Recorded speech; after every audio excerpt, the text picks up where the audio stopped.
I do understand a couple of things. She found like her moment was she found some stuff on your phone, right? Yes. Okay.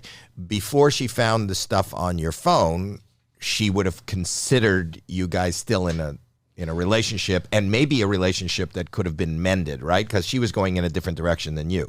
I had already broken up with her 2 weeks earlier, and I told her, I said, listen, we don't have to post anything on social media. Like, let's talk through this. Like, I understand, like, we were on hold for like a big job too. Like, and to like for, you know, mixology, like together. And so it's like, we can like keep this like between us. Like we always have kept stuff between us, and figure out a way to navigate this that like helps us both out, makes it easier.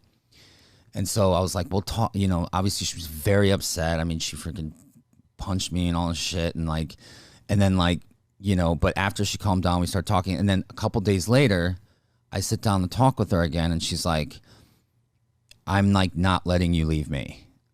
You're going to have to force me out of this relationship. And I was like, Ariana, like, I was even like, I don't think I could be faithful in a relationship with you right now. I like was saying all these things. I hadn't told her about Raquel yet.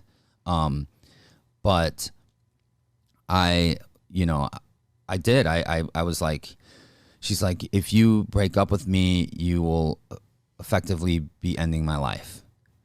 And I was like, I didn't, and I just was like, I didn't know what to do. She was just completely in denial and not accepting it. And so 2 weeks later, I mean, I went to Miami the following weekend. Didn't even tell her where I was going. Went to a food and wine festival. Like, she could have came. I didn't invite her and said I invited like Jason. And like, it's just us and a bunch of guys. And she didn't even know when I was coming back. Didn't call me, didn't talk to me the entire time. Like, that's not somebody who's in a relationship. You can't go with your boys to Miami and not check in with your girl. Like, let's be real.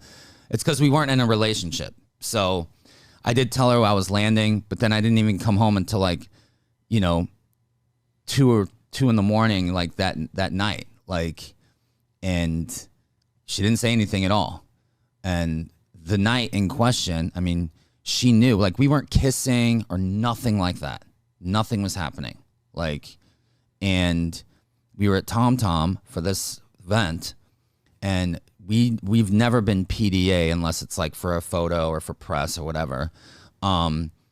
She like in front of all these fans, she like grabs me and knows that I'm not going to push her away in front of people. And she kisses me like, and then, you know, and then I perform, my phone falls out of the pocket. She sees it. And like, obviously, you know, is the most probably upset and angry I've ever seen her. But I think she went through my phone just to see if like I'd done anything had happened with somebody in like Miami. You know what I mean? Mm-hmm.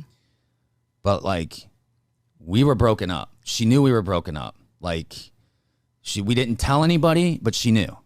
And we were she was trying to like convince me not to do that, like not to be broken up or like get back together, but that was not the case. And that was not giving. She asked me that day as we were leaving about like, so we had talked about fertilizing eggs, which I never did. And she was like, so what do you think about getting a sperm check to fertilize my eggs? And I'm like, what? I'm like, we're broken up. Like, what?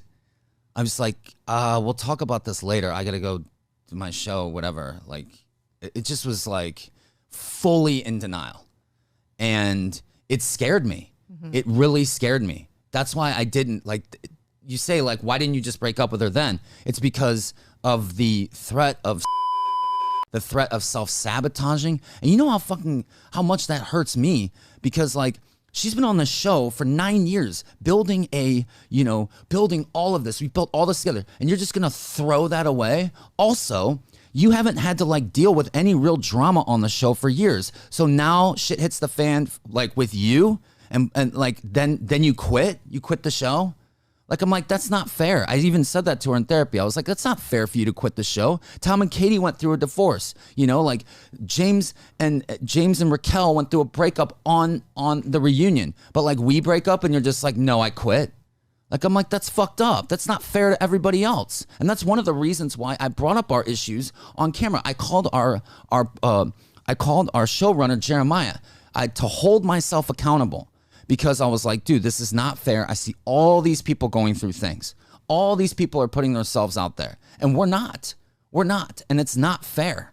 You know what I mean? It's not fair. So I called him. And so that's why, like, you know, that's why it started to come to light on the show.